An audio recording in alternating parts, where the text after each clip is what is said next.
boxer was getting roughed up towards the end of the fight, and one of the cornermen stepped into the ring to try and tell the referee to warn him or pull him off. And that means instant disqualification. As soon as one of your cornermen steps into the ring during the fight, you're disqualified. The crowd went crazy, threw beer into the ring, and almost had a riot on our hands.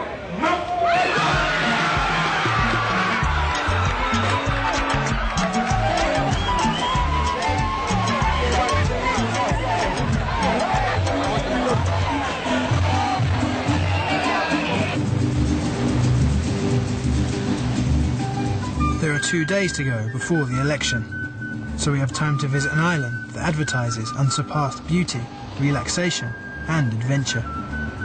Unfortunately, the owners of the island weren't told what else was there.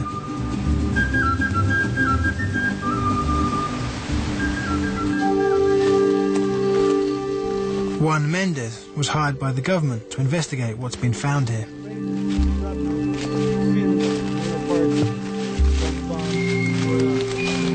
So this is the first one you found? This is the first bomb we found. This is an M78 500-pound chemical weapon. Okay. They found 8 so far. The first one they found was 500 pounds. The following 7 they found were all 1,000 pounds each.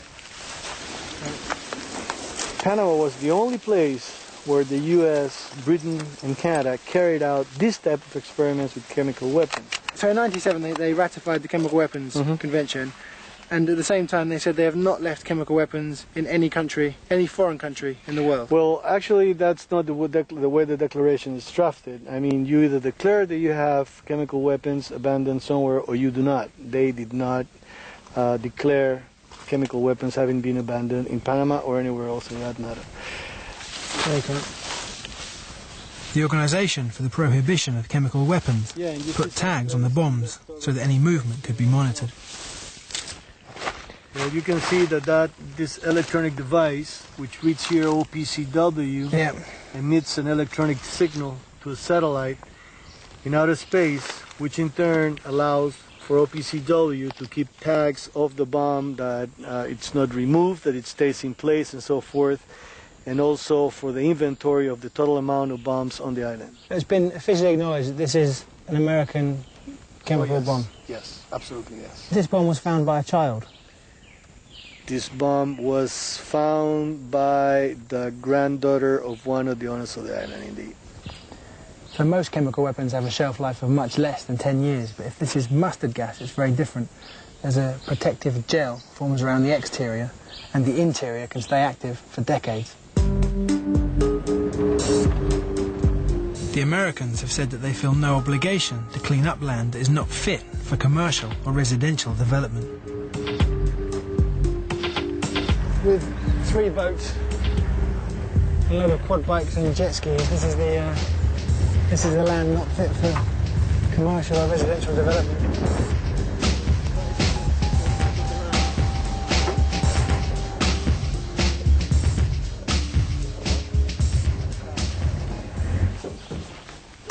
The owner's son says that most of the island is too difficult to search, but based on the US's own figures, there could be as many as 3,000 unexploded bombs here. Also, we think they had a network of electricity all over. Right.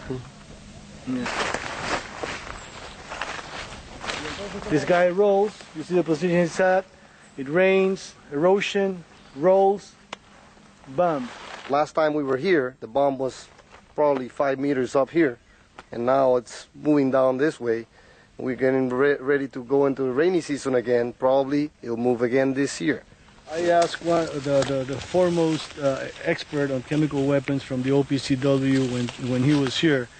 I asked him about how dangerous these old weapons were, if somehow the danger would diminish in time and so forth. And he said, his words were, "One, it only gets worse."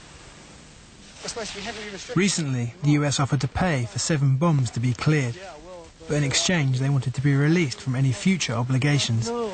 Any particular places on the... But you agree with their statement that this land isn't right for commercial or residential development? Is that what they say? That was one of the responses at one point. Why is my lodge doing so good?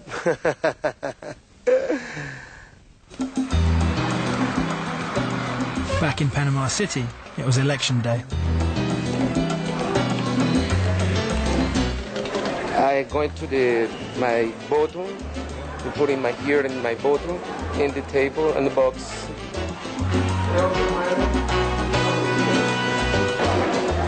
For my candidato, yes, maybe the futuro the president of Panama, Martín Torrijos.